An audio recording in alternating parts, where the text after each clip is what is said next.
You know, I think given how things have been lately, some levity is in order here.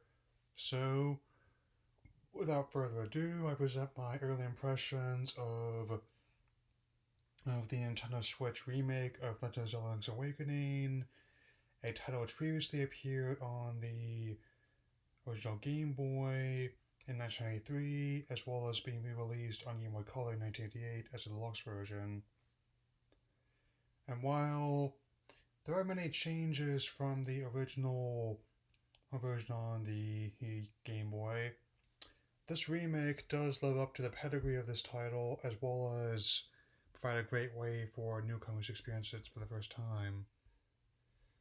So, rather than the usual Kingdom of Hyrule, the story of this game and the setting takes place on the island of Koholint, where Link washes up on shore or during a shipwreck, and he must, in order to find his way back to where he came from, a series of instruments in order to free a beast known as the Windfish who has been sleeping.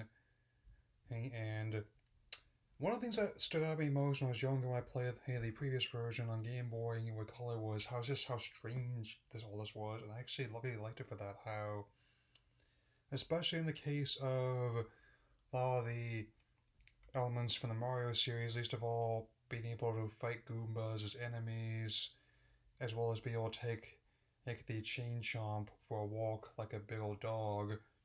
Not surprisingly, the beast was actually inspired by a dog that was in the neighborhood that Miyamoto grew up in Japan, so there's that. As well as being able to win like a Yoshi doll all for some kid at Crane Game. On that note, while the game has obviously seen some changes in the transition from the Game Boy to the Nintendo Switch,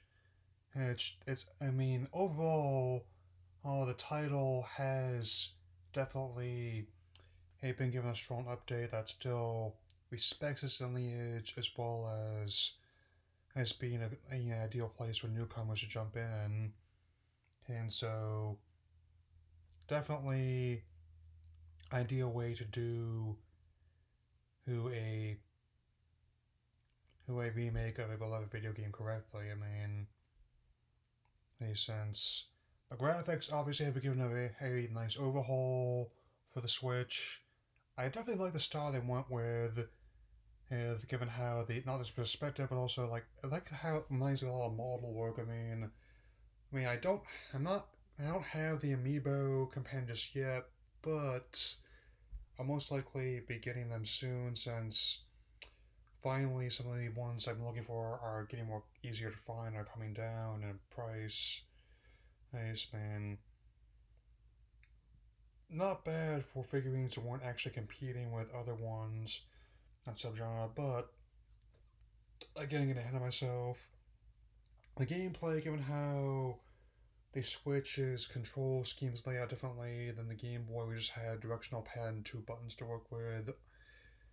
This one actually plays a lot like some of the ones I had on Super Nintendo and on the 64, where you can map certain items to the face buttons, and out that way when you retrieve Sword and Shield after you wash up on shore, it actually automatically equipped in your inventory, or so you don't have to keep switching between items while at the expense of having your sword or shield put away. I actually kind of like that feature, man.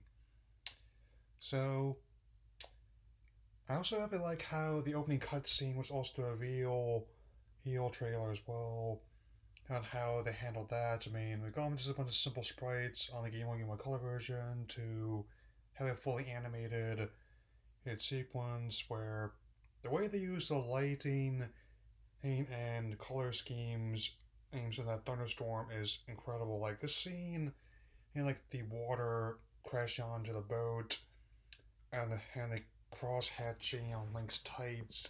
I like little details like that and how they made sure not only to respect the game, but also definitely appeal and bring it back in a way that appeals to a whole generation. Unlike like some other ones also we mentioned here. Anyway, that's early impressions of this new game. I'll definitely be getting more content to you as it happens, and I will definitely see you all later.